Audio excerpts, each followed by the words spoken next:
She's my daughter. We sent Zeb today with like a cherry thing to Mr. Graham. And on the top of it says, please take this home to the best teacher in the Graham household.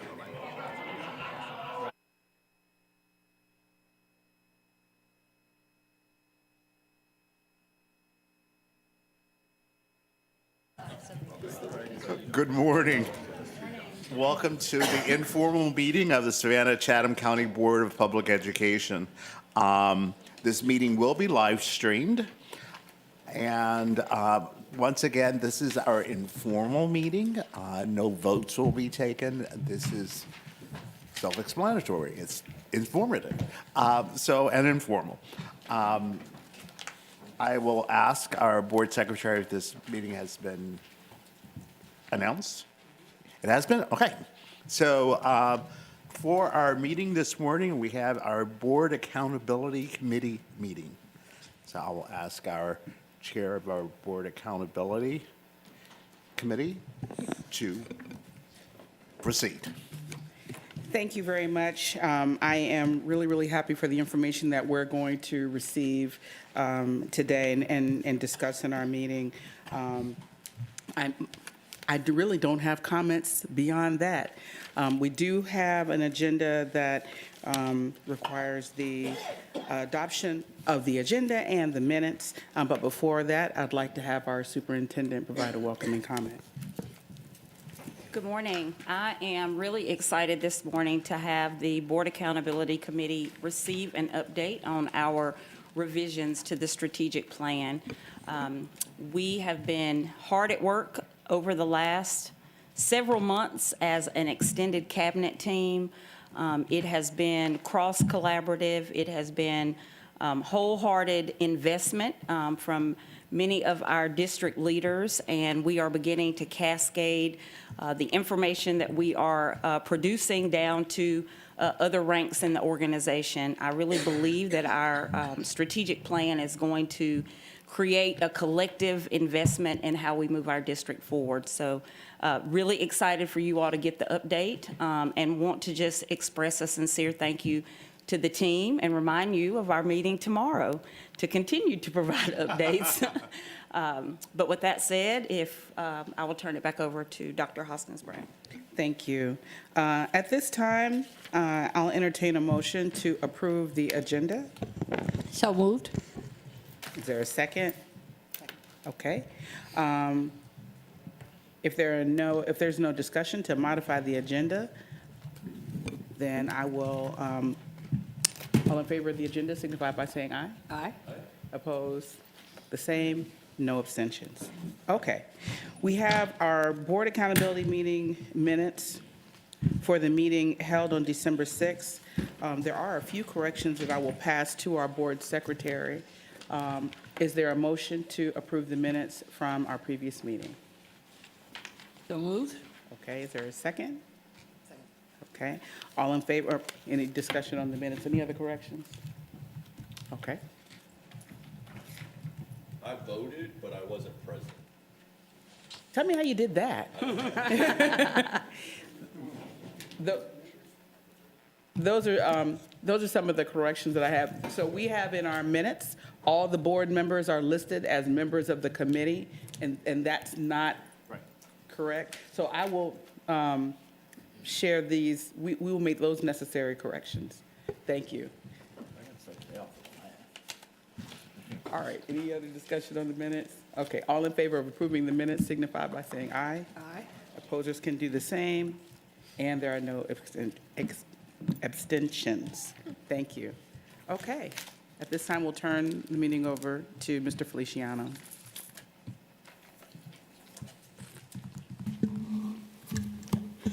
Good morning.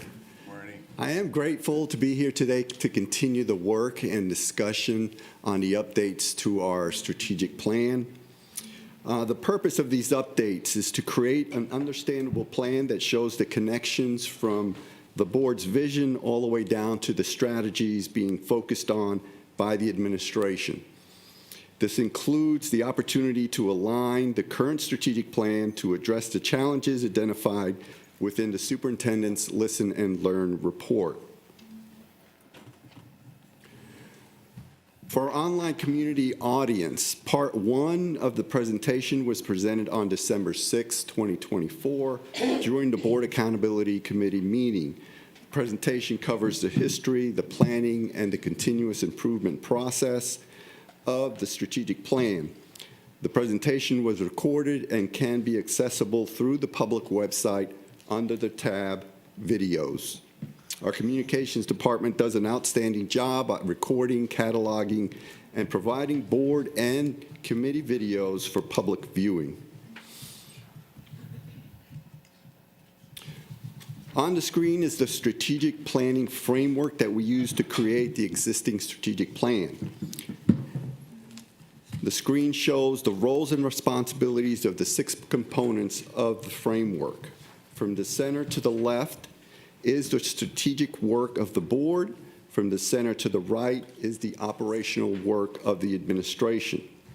In the center, where the dashed lines are located, the board and the administration works collaboratively to define the strategic priorities, performance objectives, and key performance measures. The board adopts the vision, mission, guiding principles, strategic priorities, and performance objectives.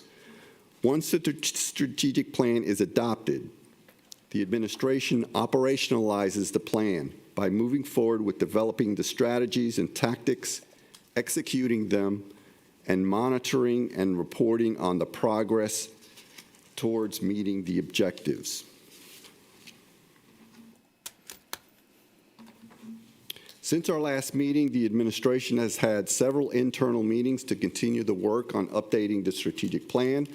We took into account the feedback provided during the December Board Accountability Committee meeting and continued to work on refining the plan based on the Listen and Learn entry plan report. Based on the feedback provided, we adjusted the climate and culture and provided context to help define what we mean. They are key drivers for success. Climate and culture provides the fertile ground for growth and achievement. They are the key conditions that must be created to achieve overall strategic success. Climate and culture are 2 distinct concepts that impact people's behaviors. They are formed by various factors that shape our stakeholders' perceptions and motivations. For example, climate refers to the feelings and experiences of our staff, students, and parents. It is the overall atmosphere that includes physical and emotional safety. Culture refers to the shared values, beliefs, and practices within our schools and departments. It is the behavior within the school system. The 4 driver statements on the screen cover the climate we seek to establish, the culture we want to embed within our schools and departments, and for safety, we want to create a safe, welcoming, and inclusive environment for all. Finally, when we talk about recruitment, retention, and teacher burnout, a key driver is creating an environment that supports life-work harmony and employee success. These driver statements address psychological safety, better working relationships, breaking down silos, and ultimately impacting staff and student belonging and engagement. These interconnected statements impact all the priorities and objectives within our strategic plan. The updated strategic plan is on the screen. Across the top is climate and culture, the foundation that supports growth and achievement, followed by the 4 strategic priorities and 14 performance objectives. The 4 major priorities are students, stakeholders, employees, and stewardship. Under strategic priority 1, students, the 4 objectives focus on early learning, proficiency in literacy and numeracy, learning opportunities for workforce development and college readiness, and support and services for whole child development. These objectives will help to address classroom instructional rigor, ensure standards-based teaching across the district, prioritize support for our special ed and EL families, which are English learners, and prioritize funding for the North Star Comprehensive Literacy Plan. Under Strategic Priority 2, Stakeholders, these three objectives focus on communications, relationships, and partnerships. These objectives help to create a favorable impression or perception of the district and help to bridge the gap between the school and our diverse parents. They're also designed to provide more opportunities for engagement and address the perception that exists of a closed-door practice at schools. Finally, we want to support school and student needs with the services of business partners by being intentional and thoughtful in making the connections. Under Strategic Priority 3, Employees, the three objectives focus on recruitment, retention, recognizing and investing in our human capital, and creating a positive work-learning environment. These objectives will help the administration focus on the challenges in recruiting and retaining effective employees, especially in our high-need schools. The objectives would also help to expand our recognition programs, increase employee capacity, and ensure employees are well-prepared and supported to handle today's challenges. The final strategic priority, number 4, is stewardship. The 4 objectives focus on continuous improvement, efficient facilities and effective departments, the budget process, transportation, and nutrition services. These objectives seek to identify areas for improvement and focus on meeting the needs of our staff and students. It includes ensuring a transparent budget process that includes equitable allocation of resources, expanding transportation services, and improving efficiencies within our nutrition program.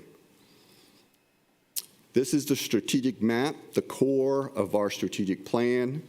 This afternoon, Board Policy BA, which lists these items, will be presented for first read. Madam Chair, if you would like me to continue or pause for questions. I think we can pause for questions. Ms. Hall? Good morning, Mr. Feliciano. I'd like you to tell me how much of all of this, which as far as I'm concerned, if we're able to do this, we'd be a stellar board. How much of this is dependent on board action, and how much of this is dependent on things outside of the board's capacity? Boy, that's a broad statement there. I think what we listed, obviously this will be adopted by the board as being the important things that need to occur to achieve excellence within our educational system.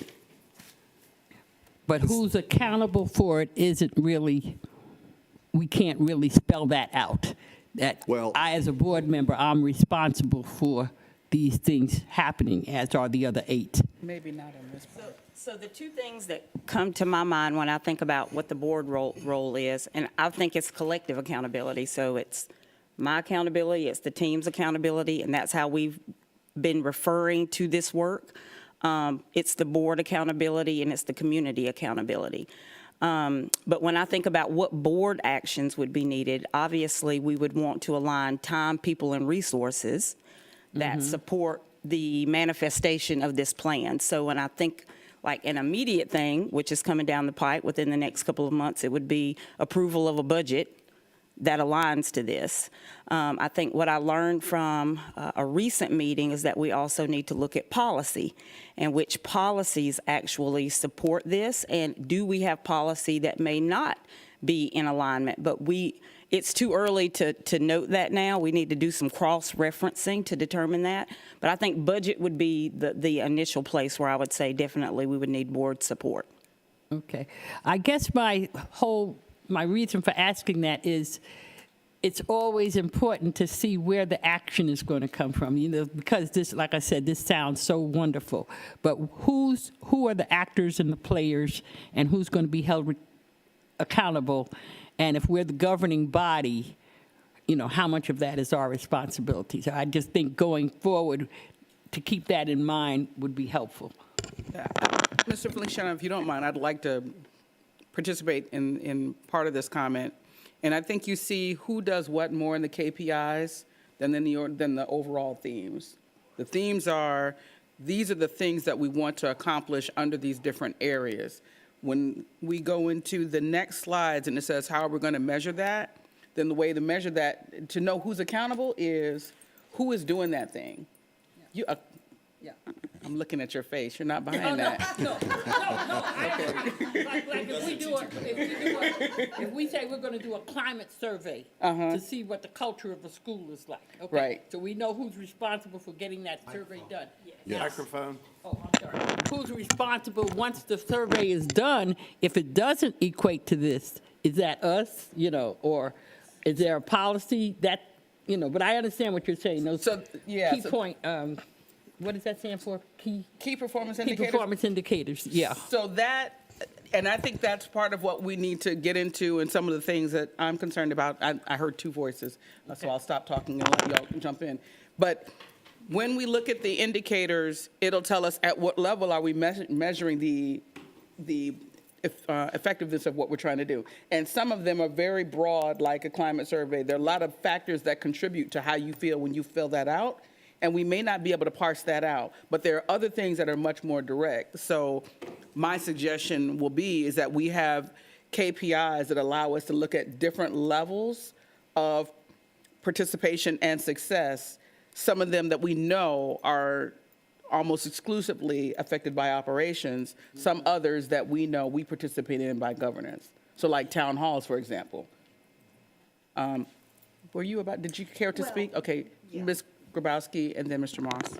And the superintendent touched on this, and I think to Ms. Hall's point, a big part of our role is making sure that the policy aligns with providing the guidance and the vision consistent with the strategic plan that allows the superintendent and her team to then operationalize within the construct of that policy. So, to me, I see that as one of our big roles, is to make sure that we do have alignment between what our policy says and what the team can or cannot do within that policy. And I think that's something that's going to take some time to be able to dive through or dig into. And, we intentionally structure our agenda to align to our strategic plan. I think that's really easy to overlook because we're so used to it. But I think if we try and think intentionally about how our action items on our agenda are aligned to the strategic plan, that might help it to resonate a bit more. And as we see the evaluation from the KPIs come forward, it's our responsibility as a board to hold the superintendent accountable, who then holds her team accountable. So I don't know if that adds anything, but that's my 2 cents. Thank you. Mr. Moss? I'm going to refer back to the first page, the strategic planning framework. And this is really important. This is really important for those that are watching online as well. This really spells out how a board works and how a board works with staff. What our mission is: vision and mission and guiding principles, okay? Then we work with the administration on strategic priorities, performance objectives, and measures. It is up to the superintendent and staff. So we come up with that vision. They work on how to work out that vision, okay? How to work out that mission. They work on the strategies and the tactics and the execution and the monitoring. Now, can we say to them, we want this heavily monitored? Absolutely. But as far as the execution, that's why we hire a superintendent, okay? That's why we have a professional staff. We have to have faith in them to do that.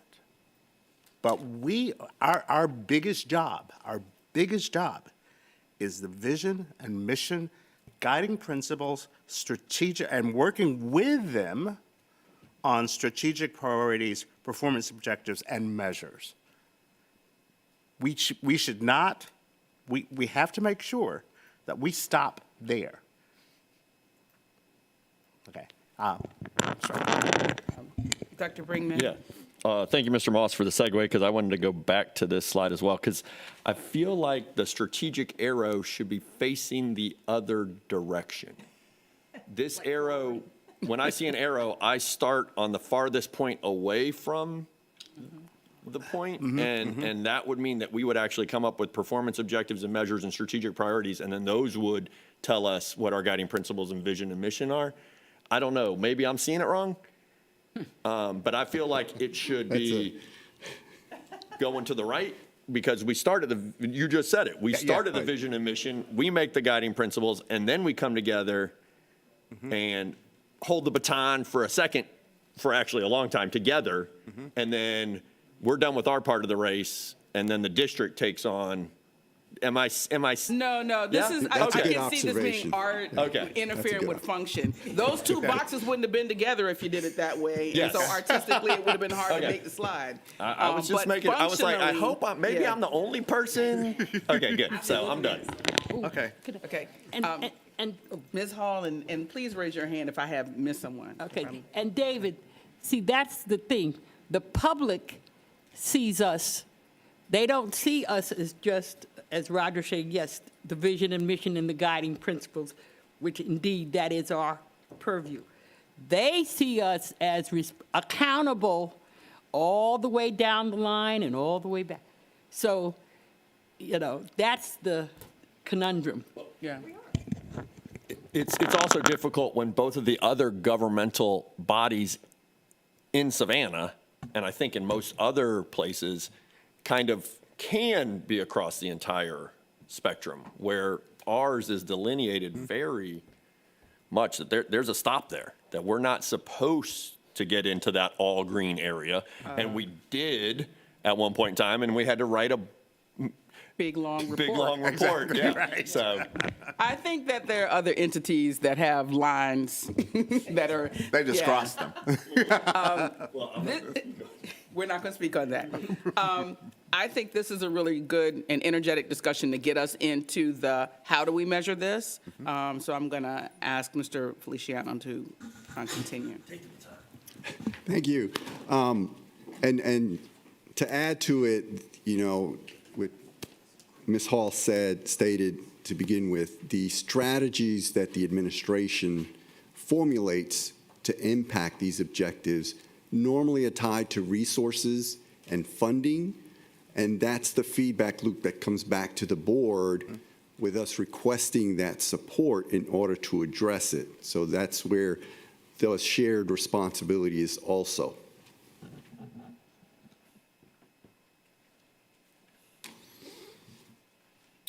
All right, all the indicators that I will cover in the following slides are considered lagging indicators.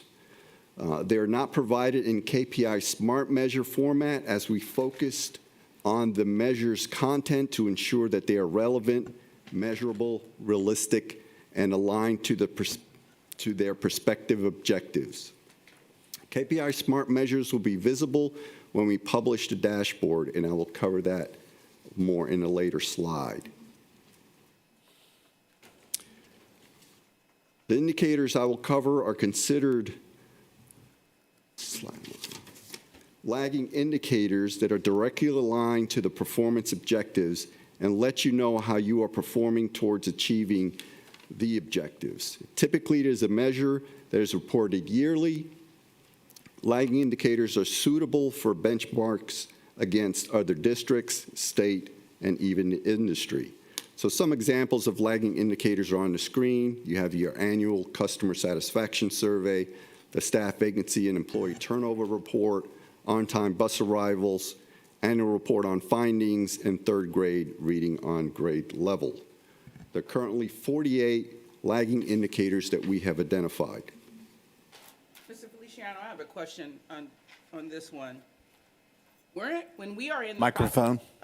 Thank you. When we are in the process of doing something that we get feedback on that people are like, oh, we don't like that so much, we activate a survey sometimes. We figure out how to get a pulse on how we're moving. Is there any opportunity for there to be some current indicators? Like, does every single indicator need to be lagging? Like, is there something real time that is easy to implement Yes, so what you're referring to are leading indicators. And typically, the administration is the one that uses those leading indicators to make adjustments and changes to existing strategies to ensure that by the time a lagging indicator is reported, we can predict that it is going to be favorable and not wait till that lagging report is done to say, oh my God, what happened? Okay, thanks.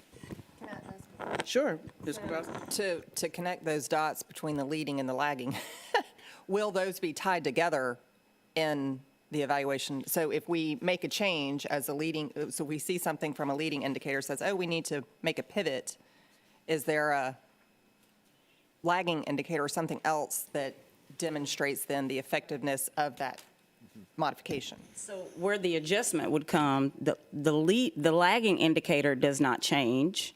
That's why we vote on it and adopt it. What would change would be the strategy. So if we measure something using a tool that gives us a leading indication that we're not on track to meet the lagging indicator, we would adjust strategy, not the lagging indicator. But then you would use the same lagging indicator to evaluate Yes. the effectiveness of that strategic change. Because that's what's Yeah. voted on, and that's a guidepost that doesn't move. Right. We can't change it in the middle. Right. Say we don't like that anymore. Right, okay, thank you. Right, so leading indicators can change depending on the strategies. And we don't have those listed in here. No, Okay, We're working on them. got it, thank you. right. I'm sorry. Oh, I'm sorry, Mr. Moss. It's fine. Okay, so, you know what? Go ahead. I just read this and realized I read it wrong, so continue. Yes, sir.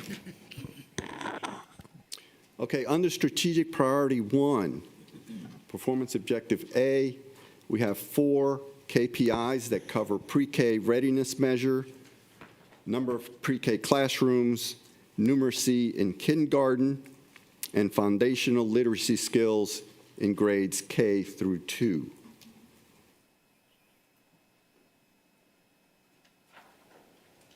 Under Performance Objective B, we have 7 KPIs that cover third grade Lexile performance using GMAS, student growth in ELA and mathematics, student growth in ELA and mathematics for our English learners and students with disability subgroup population.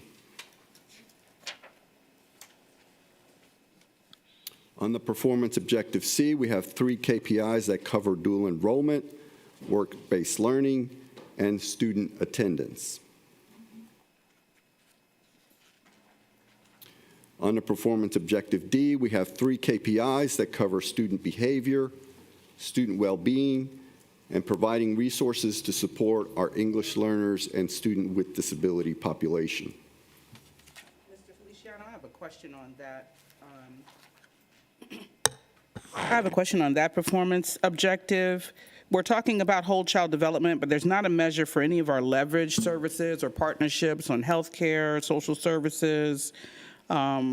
Is there a way for us to look at that, like use of the front porch, use of the Student Success Center, like some other measurement of the 360 that we have been investing so much in, That even could if be- it's data coming from those partners? Right, that could be provided through the report that is currently there, or it could be a leading indicator that we monitor internally. Okay. I just think there should be something there, and I'll trust y'all to suggest what it ought to be. But since we know we need social workers, we know that our partnerships are helpful, you know, it seems like we ought to be measuring them in some way. That could go under potentially the staff and resources, but it might need to be broader, considering we're talking about every student, not just our students with, our emerging bilingual students and our students with disabilities. But I've taken that as a note. Thank you. Okay, moving on to strategic priority 2. I'm sorry, Dr. Howard Hall. Yes, just sitting here thinking Put these also on to about keep 'em on. mental health. Would that pretty much go in this, under this particular category, mental health? 'Cause That's what I was trying to right, get to. But that plays a significant role in school culture. It really, does, mental health, because it's crossing over in every area of the ABCs of an environment. The academic performance, behavior, as well as classroom management, which is a big, impact on peer-to-peer interaction and peer-to-teacher. So this is the most important Thank you, Dr. component Howard. of the entire strategic plan, and it's tied to mental health because that's becoming a serious issue in our schools, and it ties directly to the budget. As Ms. Hall continuously say, we need social workers and we need counselors. So you don't really know where to discuss it because being a former educator, I do tend to get caught up in the weeds of things. But some things just need to be said, and that's really a priority. Thank you for putting that term on it, because that's kind of where I was trying to go. Mental health and physical health. We know, and I mean, mental health, we see it in the form of bullying. We see it in the form of larger disruptions. So some way that we measure our effort on that, we can't correlate. We can't correlate positive outcomes in terms of student outcomes to investments in mental health and physical health, but we can at least pay attention to the trends in each, if that's making some sense. Yeah, I could, in looking at your first KPI there that's looking at student well-being, part of the strategies is the front porch and social workers and those mental health professionals that are those resources that are pulled in as strategies to help address student well-being. I have Ms.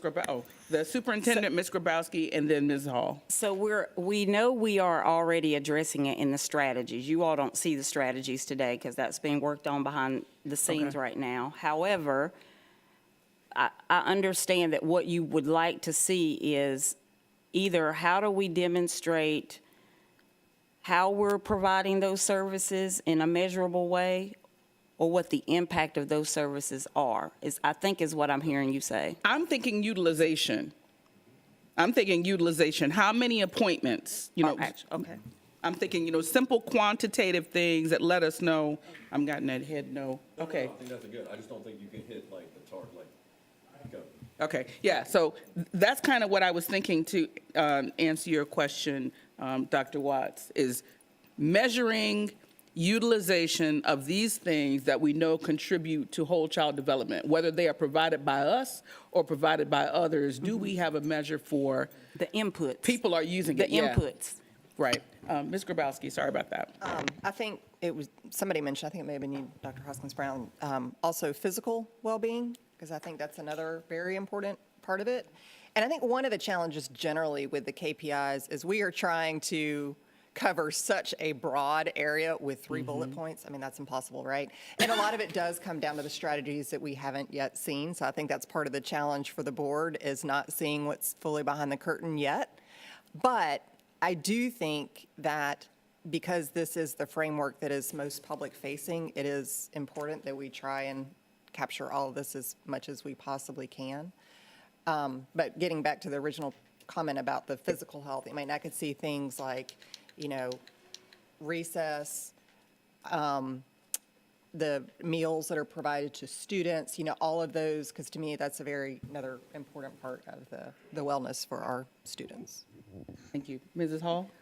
I'm trying to see where we fit our alternative programs in this whole thing, because certainly we say that that's part of our providing students with a choice-filled life. Is that really? And as far as I'm concerned, that's a woefully, we don't pay enough attention to what's going on with our alternative programs.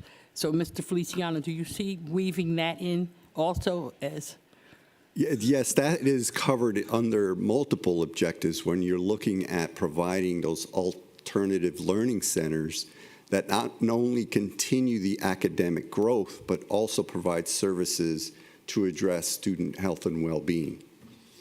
And I guess, again, then, how do we measure that we have actually done that in those children's lives?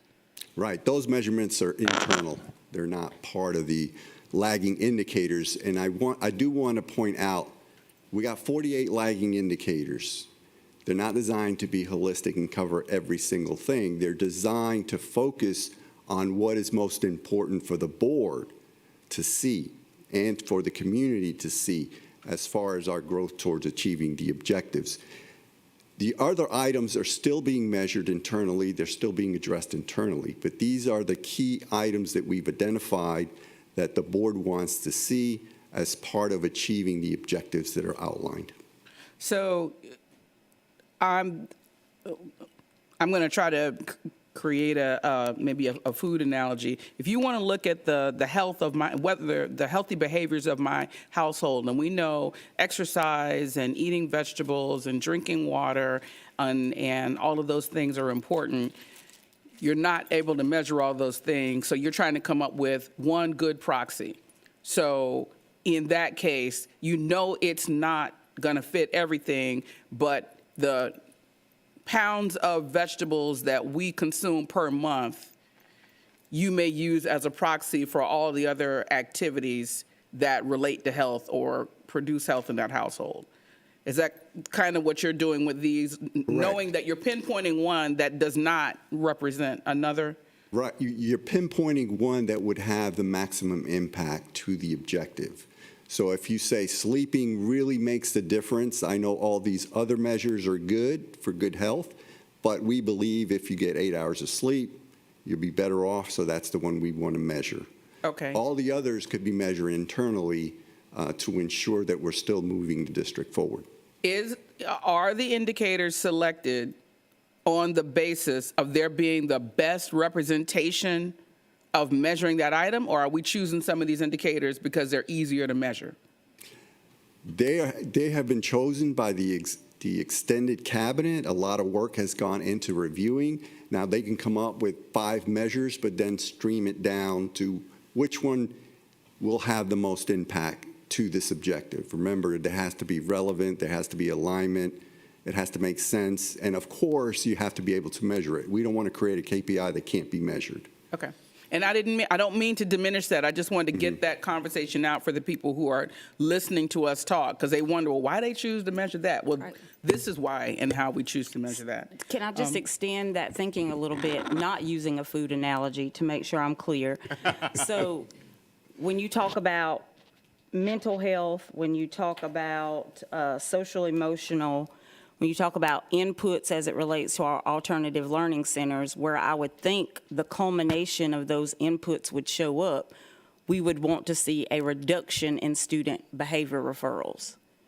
Because if we're providing more services to students, we're doing a better job engaging them in the classroom, less students would be misbehaving. So when we think about like the best one, I think it's the thought of the extended cabinet that would best represent the culminating efforts and leading indicators that we might be looking at internally. But externally, that's where the impact would be seen. Yeah, yes, that works. The only thing about behavioral referrals is that some behaviors don't get referred and some behaviors are over-referred. Got it. Yep, that's true. So the number, so that might not be it, but one I would look at is that when we look at young people who are in an alternative program and who are returning to their neighborhood school, how long were they in the alternative program, or how many children overall during the year, I'm kind of spitballing this, but how many children during the year get into an alternative program, the duration, that sort of thing. Are there examples that you had in mind when you mentioned alternative programs, Ms. Hall? Yeah, because, see, we're so different from the city and the county, you know, we're dealing with students, the underserved and the served, okay? So when we're dealing with all of this, can we just across the board say, you know, these are the things we're doing, when we know we have populations that need a different, more equitable solution than we can give to the whole group. So the alternative, but I agree with the superintendent that, yes, if we reduce the number of referrals coming and we change the behaviors at the home school, then yes, that's going to change the whole outcome, at the alternative school. But if I'm sitting there at the alternative school, what are my chances for getting, the best out of the situation? I understand. I do not disagree, period. I remember an administration in which referrals were targeted as something we wanted to reduce. And so there appeared to be the development of a quiet culture where you just don't refer. Exactly. That was many years ago, but I remember that being a thing. So that's all I have to say about that. Mr. Moss. Yeah, so just a couple of comments. Number one, as we're going through this board, we already see where our role is, because our role is, if we want to increase the number of pre-K students, we have to increase the number of pre-K programs. And that takes, and I know Ms. Hall, you're going to love this, that takes money, okay, and possible personnel. Well, it will take personnel, okay? Number two, one thing I do like about this conversation is, when you look at the number of kids being referred, when we take into account the mental, one thing that I have been harping on, and I'll continue to harp on, is I would love the data on the correlation between our kids that are being referred and our kids who are not reading at grade level. Because, I think that is a huge contributor to it. So I get what you're saying too, Dr. Hoskins-Brown, is yes, we want to decrease. We got, so to use your analogy, let's just make sure that, we get the vegetables and everybody in there. Not referring to people, by the way. Okay. Thank you, Mr. Moss. I think the national data would support what you suspect that you would see in that correlation. Mr. Katchmar. Thanks. We also shouldn't lose sight of the fact that what we really care about is the substance of what's being delivered, not the output. So the number of referrals in and of itself is important, but what I care about more is what's happening when the referral's made. We want to measure recidivism, I guess, or success coming out of the referral. But what we care about as a board is a meaningful alternative education program that gets kids back on track. And, Dr. Hoskins-Brown made a good point about the referral numbers. There's lies, damn lies, and statistics, right? And well, it's true because, look, the reality is we have to play the game the state sets for us, whether we think it's meaningful or not. The state changes CCRPI numbers and referrals suddenly matter more. So you know what we do? We lower our referrals. But really, there's some teachers or principals were too quick to refer because they're a headache and I want them out of here. And to Ms. Hall's point, if we had taken 15 minutes to work with the child, figuring out what's going on at the school level, we get them on the right track. Other teachers are reluctant to refer because they want to do that. So it's more muddled than we were too quick to refer or too not quick to refer. We also have to understand why we're setting these policies. We want our CRPI numbers to be good, so we have a B+ instead of a D- on measurements that we all know are flawed anyway, but we have to play the game, right? So, what I care more about the return on investment and the substance of what's being delivered. The KPIs matter, but we have to understand why we're looking at those and what they really mean. And so recidivism,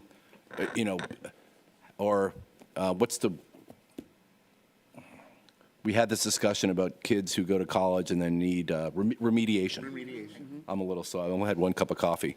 But we need to measure the success of the program they're going to as well, not just how many people are being sent there. Thank you, Mr. Cashmore.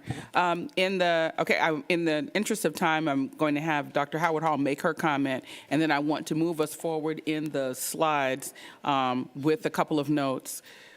We are talking about measures that we think would be good performance indicators. Because we're running short on time, I ask that we email those to Mr. Feliciano. If you think that there's a measure that should be considered, please share it with Mr. Feliciano and his team. I have a few that I think would be great, but we're not going to get through our presentation if we do this for the rest of the indicators. So I ask you to do that. And Dr. Howard Hall. Yes, this won't be long at all. I remember the time when those referrals were reduced, and it's because we were cited for disproportionality. Yep. So you have to, you look at the percentage of subgroups being referred as opposed to others. So that's how that all came about. Just want to bring that up for the superintendent to know that little historical data on that. Thank you. It's really helpful to have a district retiree on the board because she's got a long-term memory of the implications of different decisions from her work. So thank you, Dr. Howard Hall. Mr. Feliciano. Thank you. Going to strategic priority 2, objective A, there are 3 KPIs that look to maximize the use of our website, translate media materials, and increase parent access to provide online portal services. For objective B, there are 4 KPIs that deal with positive perceptions and school volunteers. For objective C, there are 2 KPIs that focus on expanding partnerships that support student learning and on increasing student participation.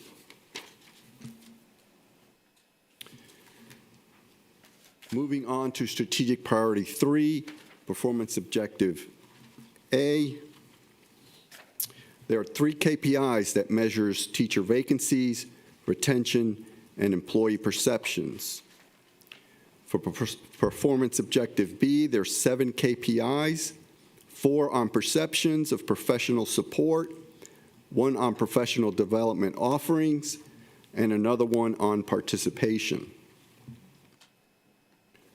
For objective C, there are 2 KPIs that cover teacher and staff satisfaction. Under strategic priority 4, objective A, there are 2 KPIs that focus on reports on findings and actions and on-time completion of the management action plan. Under objective B, there are 4 KPIs that measures the use of district facilities, report on the long-range facilities plan, lowering deferred maintenance, and work order completion rate. Under objective C, there are 2 KPIs that report on resource allocation and expenditure efficiency. Mr. Feliciano, I just want to note here, we always see that lag of some of our sponsored programs. So are the grants, the spending efficiency is going to be off for these reimbursement later programs. So is this going to be, this improving expenditures efficiency, is that going to be for the general fund or is it going to be for general and sponsored funds? Because it seems like it's going to always be off with the large federal grants. I believe it's going to be both, but we can verify to make sure it is consistent in how we report it to ensure if we say this is our expected expenditure, that we take that into consideration if the fiscal years don't align. Okay, thank you. All right, please continue.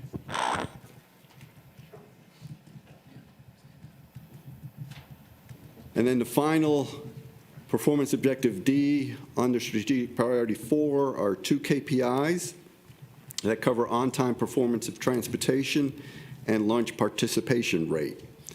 These are the 48 lagging indicators that we plan to report on.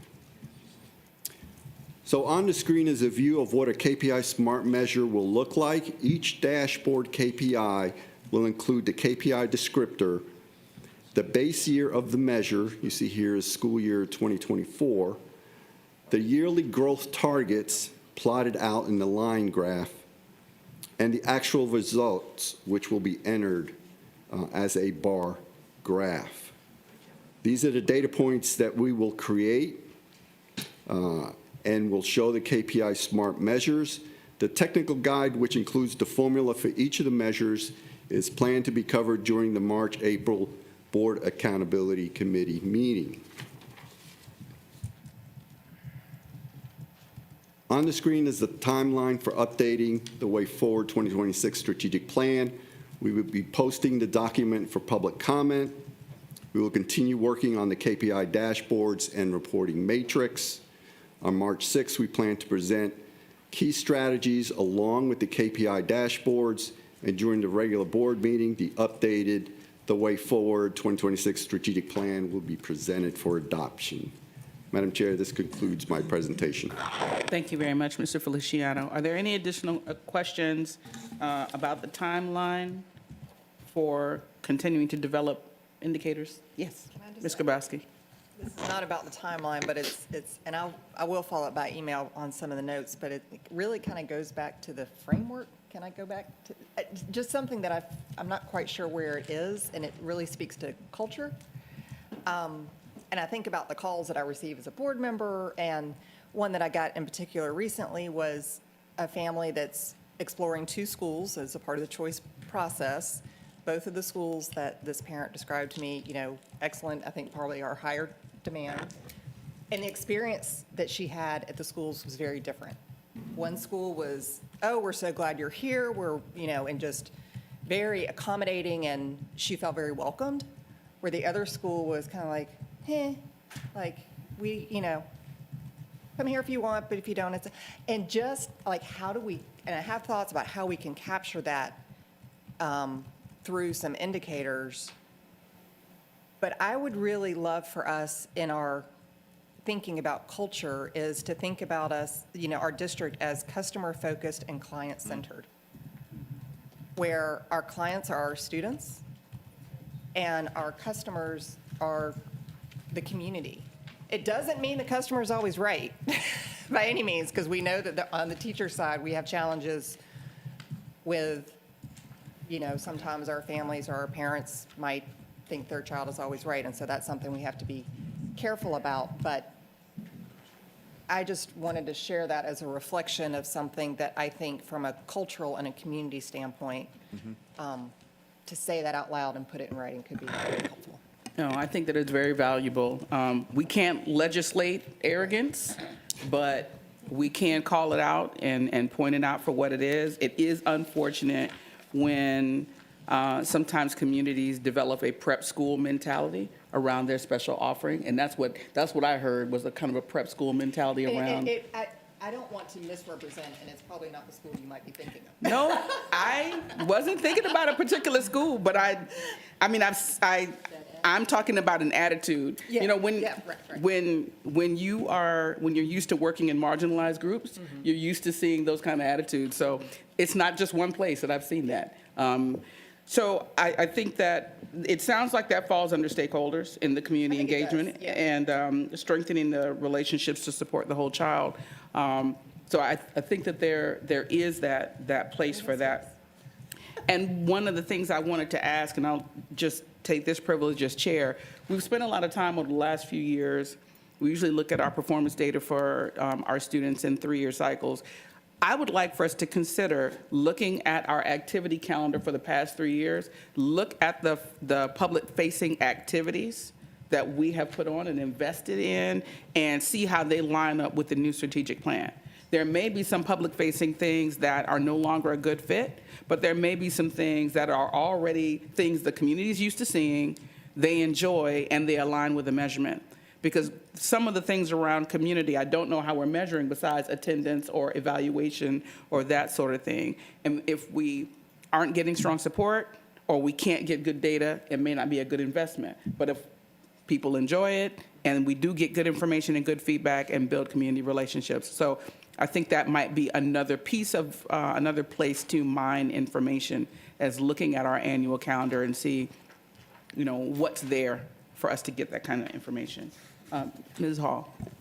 I'm very excited about this. Thank you so much for your whole team who collaborated and put this together. I go back to my former thing. I'm really interested in seeing how much our behavior influences all of this. Knowing, as Mr. Moss reminds us, knowing our lane to stay in, but also knowing how the public perceives us as we get the glory, if there's glory to be given, and we sure get the, kick if there's a kick coming. So it'll just be interesting to see how we as a board act when we come upon these things as we go forward. But thank you for this. Thank you. I have Mr. Johnson. Dr. Brinkman, was your hand up too? Yeah, Okay, he was thank just trying to you. help out, so, and I appreciate that, Dr. Brand. And I know it's not in our lane or our purview with the strategies, however, since I am the one green guy up here, I like to know the how. I mean, because we do the why, but I also like to know the how. Not saying that I would, I'm second guessing or everything else, but knowing the how we're going to accomplish the why is also very important, not just for, as board members, but the public in general as well. So I'm very much looking forward to that information. I think the strategy is, I think it's a good request, it's a good question, because knowing the how helps you have trust for the measurement. Yes, absolutely. So I think that's a reasonable request. We have action items from our conversation, and that is anything that you would like to see considered or comments that you have about, I think we're fine with the framework, with the exception of doing a little artistic changing on that. But the actual themes of the strategy, are we fine with the themes as they were identified? Okay, so the framework and how it's interpreted visually, the team may look at that. So the place now for feedback is the performance indicators. So if you have a suggestion that was not represented in this conversation, I know the team has been recording those comments, but if you have a suggestion that's not in this conversation, please send it to Mr. Feliciano. And I would appreciate it if you would copy me, because I'd like to know what the conversation is like. I will send mine as well. Sure. Looking, I don't know if this is a timeline question. I know the cabinet is heavily involved in this for obvious reasons. Do we involve our professional senate or our principals or any of our leadership across the district, I hope? So what's not represented here, but is represented in documents that we are using, we are engaging our principals. We have a date established in March where we'll be taking the framework to them, but not only the framework, the strategies, because this doesn't work if there's not, like, the information has to cascade all the way down to the classroom. So to your point, yes, we also will share with the community, but as a reminder, this is a revised plan that is only in place for another 2 years.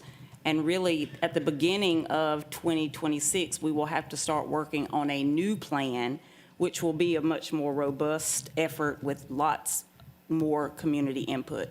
But we didn't involve community as much in the development of this because it's a revised plan, and that community input was included when the initial plan was created. Thank you. Okay, so Dr. Howard Hall? Just like to end by thanking you all for the work that you've done. Although this is a revised plan, a lot of work has gone into this. Yes. It doesn't appear that it has, it's 25 pages, but this is a lot of work. And once we are able to see the strategies, we will make sense of just how much work has gone into this revision. So I appreciate your work that you all are doing. Thank you. Thank you, Dr. Howard Hall. I completely agree. Our next meeting is on March 26th. And with that, we will adjourn by unanimous consent. There you go.